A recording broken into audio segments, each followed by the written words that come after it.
Buenos días, buenas tardes, buenas noches, dependiendo de la hora en que me puedas hacer el favor de ver este video. En este video explicaré cómo se contrae la enfermedad de Guillain-Barré, la cual fue contraída por mi hermana y que la llevó a su fallecimiento. La enfermedad de Guillain-Barré predispone o la padecen aquellas personas que tienen un estrés crónico bastante severo. ¿Qué me refiero con un estrés crónico? El estrés crónico es aquello en donde las personas son demasiado ansiosas, demasiado preocuponas o tienen una irritabilidad muy alta. Es decir, en lugar de estar buscándole soluciones a los problemas, buscan quién es el que comete los problemas o quién es el autor de los problemas. Entonces, primero tenemos que saber cómo la persona debe saber que está durmiendo de manera adecuada, o alguna de las razones. No explicaré todas o no expondré todas, pero una de estas es que al momento que tú te despiertas con muchísima energía. Esa energía no para en todo el día, e incluso muchas veces por la noche, ya que se llega a la hora de dormir, se te hace difícil conciliar el sueño.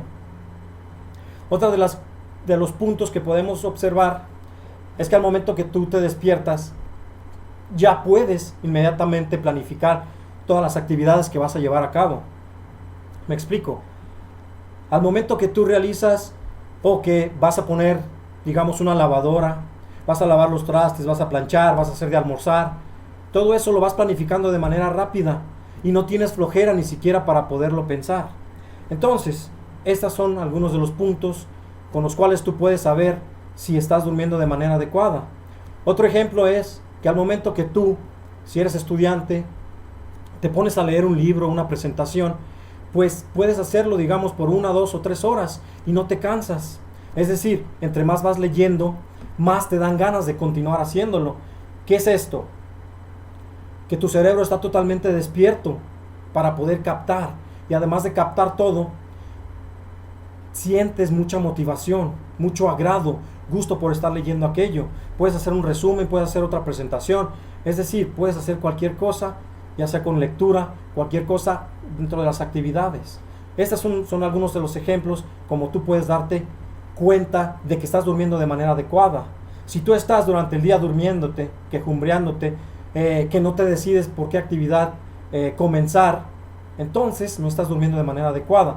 Te sugiero que te acerques con tu médico para que este médico te valore y vea algunos de los problemas que pudieras tú tener, y de esta manera poderte dar algún tipo de tratamiento para que tú pudieras, digamos, relajarte y tranquilizarte a través de ciertos medicamentos que no son adictivos.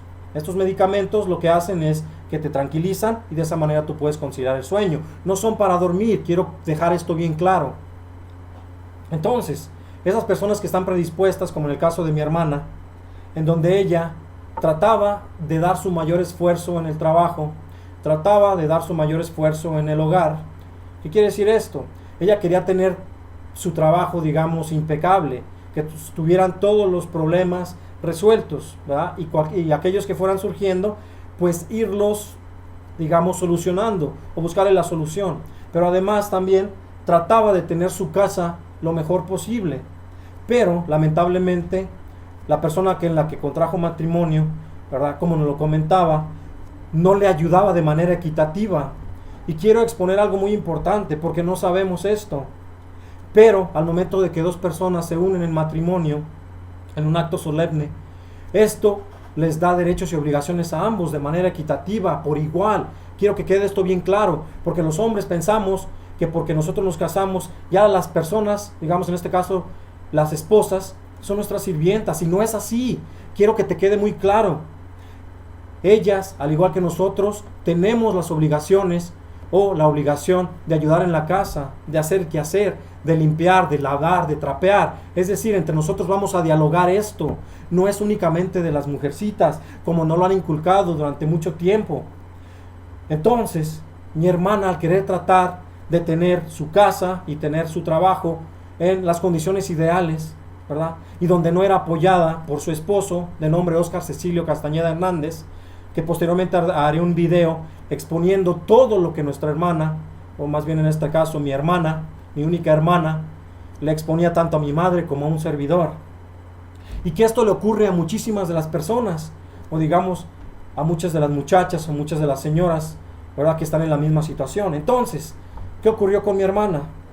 Mi hermana, como tenía un estrés o una situación de estrés crónico de bastante tiempo, lo que pasó es de que una de las hormonas del estrés, que se llama cortisol, provoca efectos devastadores en todo nuestro organismo. El cortisol lo que hace es que en nuestro sistema, digamos, nervioso central, principalmente en nuestro encéfalo, en nuestro cerebro, para explicarme de mejor manera, hay receptores para esta hormona, pero cuando esta hormona se secreta en enormes cantidades, o se produce y se secreta y anda viajando en la sangre en enormes cantidades, o cantidades por encima de lo normal, va a estos receptores o receptáculos que tenemos en nuestro cerebro y los intoxica, y esto produce daño, y estos daños pueden llevarnos a tener cambios degenerativos ya cuando seamos un poquito mayores, o digamos en la tercera edad, que se nos empiezan a olvidar las cosas, en sí otro tipo de cuestiones. Pero no es suficiente para la hormona del cortisol, provoca otro tipo de daños. ¿Cuáles son estos otros daños? Cuando va y estimula receptores en el estómago, esto hace que disminuya la capa de bicarbonato y la capa de moco, que es la que nos protege de que el ácido clorhídrico no entre en contacto con la parte delicada de nuestro estómago, para que no se produzca lo que todos conocemos como gastritis. Entonces, al momento que nosotros tenemos ese estrés crónico, se eleva el cortisol y otras hormonas, produciendo, como les comentaba, disminución de la capa de bicarbonato, disminución de la capa de moco, que es la que nos protege del ácido clorhídrico. Entonces se produce la gastritis. Esta gastritis se puede convertir, digamos, en úlceras. Estas úlceras se pueden convertir en úlceras sangrantes, y dependiendo del tamaño de la úlcera, pues eso nos lleva a que se pueda comprometer la vida del paciente. Otra de las cosas es que en el intestino delgado, que es donde se absorben la mayor cantidad de nutrientes provenientes de los alimentos, hay unas vellosidades. Estas vellosidades son las que se encargan de absorber esos nutrientes. Disminuyen estas vellosidades, entonces al momento de disminuir, pues hay una disminución, valga la redundancia, de la absorción de los nutrientes. Entonces eso nos lleva a que no estemos, digamos, adquiriendo los nutrientes necesarios para todo nuestro organismo. Otro de los problemas que se tiene es el intestino grueso, donde se encuentran ya las heces fecales o la popó, en donde no hay una ritmicidad adecuada para que vaya caminando la popó y la podemos excretar. Entonces, ¿qué pasa? Aunado a que no tomamos suficiente agua y no consumimos suficiente fibra soluble e insoluble, entonces las heces se vuelven demasiado duras y el intestino no logra ponerse de acuerdo para contraerse de manera rítmica y poder hacer que avancen esas heces o esa popó, lo que nos lleva a padecer hemorroides, tanto internas como externas. Y esto nos lleva también a tener diferentes tipos de problemas dentro de nuestro colon, lo que ya, digamos, a través del sigmoides, o llegamos casi llegando al recto, lo que puede traducirse en la aparición de pólipos, en la aparición de divertículos, y posteriormente también poder tener la aparición de cáncer. Entonces tenemos que tener mucho cuidado en este tipo de problemas, porque no nada más es la aparición del síndrome de Guillain-Barré. Ahora, ¿qué es lo que pasa? El cortisol también afecta a nuestros músculos. A nuestros músculos lo que hace es que los deteriora, los descompone. Y de estas proteínas son secretadas las proteínas provenientes del músculo y son transformadas en energía por otros procesos dentro de nuestro propio organismo. Entonces, el músculo se va haciendo chiquito. Entonces, nuestros abuelitos o nuestras personas ya mayores, lo que pasa es que es un círculo vicioso. Ellos tienen mucha debilidad, y la debilidad es principalmente pues por el estrés que tienen, probablemente si están en una situación o crisis de depresión, o son muy preocupones, muy ansiosos. Entonces todo esto hace que no duerman. Al momento que no duermen, pues va provocando todo este tipo de daños en nuestro organismo. Pero no para ahí la cosa, continúa el cortisol y va a nuestros huesos. Dentro de nuestros huesos lo que hace es que los va destruyendo, los va haciendo más pequeños. ¿Qué nos lleva a esto? A que el hueso esté demasiado delgado, nuestros abuelitos van caminando, se resbalan, se tropiezan y se fracturan. Entonces, al momento de fracturarse, ¿verdad? Pues esto hace, dependiendo del lugar de la fractura, si es de cadera, pues que estén, digamos, postrados en cama durante mucho tiempo. Pero no para ahí la hormona continúa haciendo deterioros. Nuestro sistema inmunológico lo que hace es que lo disminuye en cantidad, y al momento de disminuirlo en cantidad, pues quedamos vulnerables a padecer diferentes tipos de infecciones, tanto virales como bacterianas, como puede ser a través de hongos también. Entonces, esta es una de las graves. Otra de las cosas que hace es que nuestro hígado no produce las suficientes proteínas transportadoras de otras hormonas que son secretadas en diferentes lugares, por ejemplo en el caso de la tiroides, y que se unen a estas proteínas para poder ser transportadas e ir a sus lugares o destinos para que hagan su efecto. Entonces, todos estos daños llevaron a que mi hermana contrajera esta enfermedad mortal. Entonces, digamos, ella presentó la enfermedad probablemente, digamos, el lunes 10 de marzo, que fue cuando ella se cayó de las escaleras del lugar de donde ella labora, que es Superama, en Villas, que se encuentra en Villas de Irapuato. Entonces, esto pertenece a la cadena Walmart. Y ella se cayó. Ella le refiere a los médicos, pues, que sentía adormecimiento, entumecimiento de sus piernas. Los médicos, el médico de urgencias le dice que no tiene nada, y a pesar de los moretones que tenía, digamos, en sus dos rodillas y en sus pies y tobillos, y los malestares que tenía, le dijo el médico, después de haber valorado las radiografías, que no había fractura, que se podía presentar al día siguiente a laborar. Entonces, ¿qué clase de persona le indica a un paciente o a un trabajador que después de haber rodado de 2 escaleras, o de 2 escalones, mejor dicho, de metal, ¿verdad?, que al siguiente día se puede presentar?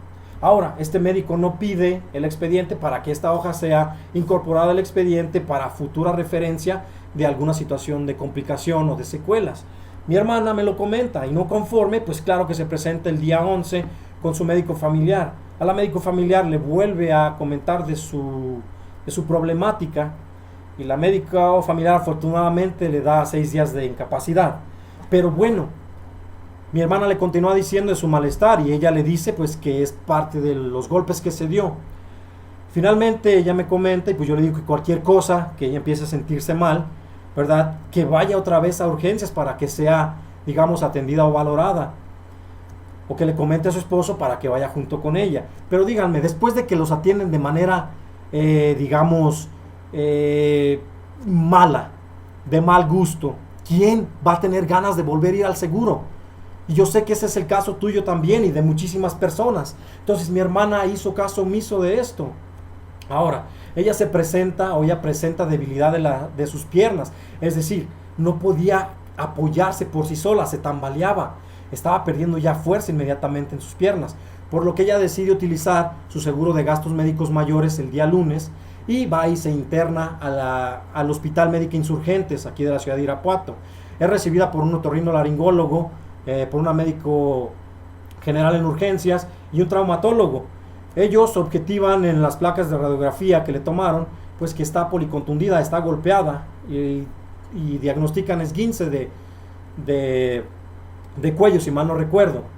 Entonces, mi hermana se sigue deteriorando, y ellos no le llaman a un neurólogo ni a un neurocirujano, que son las personas o los especialistas encargados en ese tipo de patología, ni tampoco le piden una resonancia magnética para valorar si hay algún tipo de traumatismo en su médula, ¿verdad?, en todo el sistema nervioso que tenemos nosotros, digamos, en nuestro canal medular o en las vértebras. Entonces, no se le toma la resonancia, ni se le habla al neurocirujano ni al neurólogo. Al día siguiente se le habla al neurocirujano, ya que vieron que mi hermana se estaba o continuaba deteriorándose. Entonces llega el neurocirujano, el doctor Ricardo Félix Cortés, y manda a pedir una resonancia magnética, pues para poder valorar si existe algún daño o una lesión medular. Al momento de tener el resultado, objetiva que no hay ningún tipo de problema. Entonces diagnostica que se trata de un síndrome de Guillain-Barré, que probablemente se lo habían confirmado o comentado los anteriores médicos. Entonces él debió en ese momento haber instaurado el tratamiento para que no continuara, digamos, destrozando el síndrome de Guillain-Barré nuestro sistema nervioso. Ahora, ¿cómo destruye el síndrome de Guillain-Barré nuestro sistema nervioso? Lo que pasa es de que como tenemos disminución de nuestros, digamos, de nuestros policías o de nuestro sistema inmunológico, ¿qué es lo que sucede? Hay menor cantidad de policías cuidándonos y estos policías son burlados para que produzcan demasiados anticuerpos. Esos anticuerpos que producen nuestras células, en el caso de los linfocitos B, que es un tipo de policías que nos protege, que se transforman en plasmocitos, que son otros tipos de policías más especializados, producen anticuerpos que son como forma de Y o de Y. Estos anticuerpos se pegan a la superficie o a la parte de arriba de los virus, bacterias, llega a nuestro sistema inmunológico, se los come, los destruye y saca pedazos de estos. Entonces, ¿qué es lo que pasa? Que estos virus y bacterias, dentro de las teorías que se tienen, es que burlan a nuestro sistema inmunológico y lo hacen que esté produciendo demasiados anticuerpos. Entonces estos anticuerpos van y se pegan al cableado que tenemos nosotros de nervios, se pegan. En estos nervios tenemos nosotros algo que se llama vainas de mielina, que son recubrimientos o digamos cinta aislante, como cuando tú conectas los cables se pone cinta aislante. Nosotros al momento de mover un brazo viajan impulsos de manera saltatoria. Entre más rápido lo hagamos, el impulso viaja más rápido. Pero cuando estos anticuerpos se pegan a la cinta aislante o vainas de mielina, llega a nuestro sistema inmunológico y piensa que es un virus o bacteria y se lo come y lo destruye. Entonces va destruyendo esa cinta aislante. Pero no es lo peor, porque también estos anticuerpos se pegan al cobre o al cable que tenemos y también lo destruye y lo corta. Entonces como lo corta, produce cortocircuito. Es decir, cuando tú prendes la luz y está destruido el cable, pues no va a haber y no va a prender tu foco. Es lo mismo, ya no vas a poder mover tus manos. Entonces, retomando, el doctor neurocirujano no le dio el tratamiento el día martes. Él lo que argumenta es de que no se le dio el tratamiento porque la aseguradora GNP dijo que no le había dado un número de folio con una carpeta de pago directo. Al igual que lo corrobora el médico intensivista Alejandro Trujillo, que dice lo mismo, que no han recibido un número de folio de pago directo por parte de la aseguranza, o la aseguradora, perdón, en este caso. Entonces, llega el miércoles yo me presento temprano y le comento que cuál es el problema. Entonces, me dice que tengo que ir a hablar con la licenciada Susana Don Juan. Entonces voy y hablo con ella y efectivamente me vuelve a reiterar que no se le ha dado el tratamiento porque la aseguradora no ha mandado el número de folio, que probablemente lo manden a las 5 de la tarde. Ahora, nosotros tenemos 2 semanas, incluso más tiempo para poder aplicar el tratamiento. Pero no porque tengamos este tiempo, vamos a esperarnos hasta el último día de aplicarlo. ¿Por qué? Porque la enfermedad o el síndrome no le interesa si tú tienes número de folio o no tienes número de folio. Si tú mandaste pedir una resonancia magnética, si el neurocirujano dijo que se le diera el tratamiento o no se le podía dar el tratamiento, él sigue destruyendo los nervios. Y al momento que va destruyendo los nervios, los va destruyendo desde la punta de los dedos. Entonces va sintiendo parálisis de la punta de los dedos, la pierna, el muslo, los músculos del tronco, los músculos de la respiración, como es el diafragma, y los músculos accesorios. Entonces, si no se te atiende, ¿verdad?, puedes caer en un paro cardiorrespiratorio en este caso y tienes que ser intubado. Entonces, la enfermedad continúa y como continúa puede comprometer la vida de la persona. Entonces, me refieren que se le va a dar el tratamiento de la plasmaféresis, pero que no está el técnico. Entonces, yo voy, para no hacer esto más largo, y pregunto en el banco de sangre que se encuentra cruzando la calle, que ahí es donde tienen la máquina de plasmaféresis, que es uno de los tratamientos, que si van a dar el tratamiento. Y me dicen que no se han podido comunicar con el médico especialista que se encuentra en la Ciudad de México. Entonces, pues en ese momento me doy cuenta de que, primero, no le quieren dar el tratamiento. Segundo, me están contando mentiras, por lo que me la llevo a Aranda de la Parra. Me la llevo a Aranda de la Parra. Ahí inmediatamente yo ya había hablado, digamos antes de llegar a Aranda de la Parra, como a las 12, de que si tenían la inmunoglobulina, que se puede, otorgar de manera venosa en frascos, ¿verdad?, que son anticuerpos que se unen a estos otros anticuerpos para evitar que vayan y se peguen a las vainas de mielina, para poderme explicar y que tú me comprendas. Entonces, me la llevo y ya cuando llego, yo ya les había avisado que iba el paciente en graves condiciones. Bueno, me querían hacer lo mismo de la situación del seguro, no me querían atender a mi hermana a lo que me refiero a atender es de instaurarle el tratamiento. Entonces yo le dije a la ejecutiva pues que teníamos que darle ese tratamiento, porque yo había hablado con uno de los ejecutivos y le comenté, oye, no le quieren dar el tratamiento porque no han dado ustedes un número de folio. Cuando me dijo el doctor Cortés, antes de hablar, digamos, posterior a hablar con la licenciada Susana Don Juan, y el ejecutivo de GNP del 01800 me dice, no, ellos tienen la facultad de otorgar el tratamiento si ven que se trata de una enfermedad que está poniendo en riesgo la vida del paciente. No necesitan autorización de folio. Entonces le digo que si le puede decir eso a la licenciada Susana Don Juan.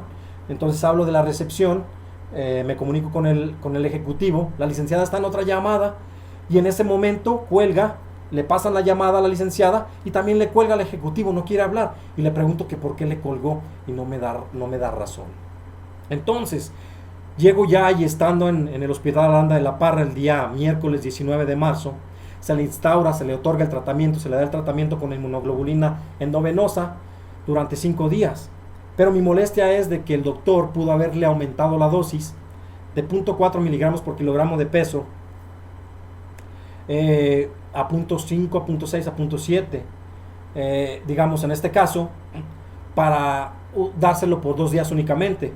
Pero no, él se lo da por 5 días, a sabiendas de que ya se habían perdido 2 días valiosísimos, 2 días y la mitad del otro. Entonces yo llego como a las 3 de la tarde y el tratamiento se lo otorgan hasta las 6 de la tarde, entonces perdieron otras 2 horas y cachito.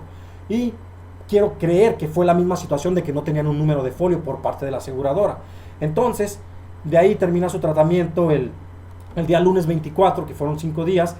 Me veo en la enorme necesidad de trasladarla al IMSS T1 de alta especialidad de León, porque ya iban 500,000 pesos. Cada frasco de inmunoglobulina eran 10,000 pesos. Fueron 25 frascos, 250,000 pesos, más los otros días 500,000. El coaseguro lleva de ser de 50,000 pesos. Y llevaba 5 días, ella iba a necesitar meses, o incluso de 1 a 2 o hasta 3 años para tratar de recuperarse. Entonces tuve que sacarla, me vi en la forzosa necesidad de trasladarla al IMSS T1 de alta especialidad. Llego el día 24, es recibida por el médico de urgencias. El médico de urgencias inmediatamente manda valoración por parte de neurología. Ahí es atendida por el neurólogo, el doctor Irving Salas. Entonces, pues todo va bien hasta ahí, pero el día 26 ella empieza otra vez a recaer en la enfermedad. Y yo le comunico esto al neurólogo y le digo, doctor, veo que mi hermana se está deteriorando. Creo que sería justo que le diéramos el tratamiento de rescate, como lo marca el propio laboratorio, que dice que los pacientes pueden, digamos, permanecer por 1 semana en buenas condiciones y pueden volver a recaer y se beneficiarán de un segundo tratamiento. Entonces yo le comento esto. Él está de acuerdo. Otro médico intensivista en su nota del día 27 de marzo dice que está de acuerdo. Pero ya cuando la pasan a la unidad de cuidados intensivos dicen que no, que porque ya se salió del periodo de tiempo.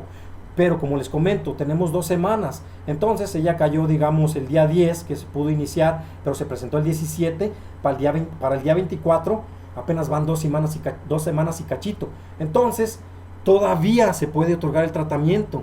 Bueno, no lo hicieron hasta el día 8 de abril, que se dieron cuenta que mi hermana estaba bastante grave. Le dan el tratamiento.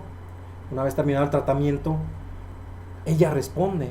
Y tan así responde que la neuróloga, que era la, digamos en este caso la titular, porque el doctor Irving Salas únicamente estaba, digamos, cubriéndola en el periodo de vacaciones, ella misma lo constata en una nota médica, diciendo que con buena respuesta al tratamiento, y yo lo puedo objetivar de esa manera, pero ya habían pasado otros 12, 13 o 14 días que no le otorgaron nuevamente el tratamiento. Entonces los destrozos fueron gravísimos. Y por eso es que mi hermana no tuvo oportunidad, ya que estuvo luchando. Hay 4 subtipos del síndrome de Guillain-Barré. El que tuvo ella, el más gravísimo y mortal. Entonces, estuvo luchando contra este subtipo del síndrome de Guillain-Barré, pero además contra la imprudencia, la impericia, la negligente y mala práctica de los médicos. Y por más que les pedí, por más que les rogué que me ayudaran, que me auxiliaran con mi hermana, finalmente ella fallece el día 6 de junio. Entonces, esto no es justo y lo único que estoy haciendo ahorita es buscar justicia. En el siguiente video te platicaré todo lo que me ha hecho el Ministerio Público y todo lo que tienes que saber tú para, si estás en una situación de estas, puedas más o menos saber cómo moverte para que te puedas auxiliar, o me puedes llamar para ver de qué manera te puedo ayudar. Muchísimas gracias por su atención.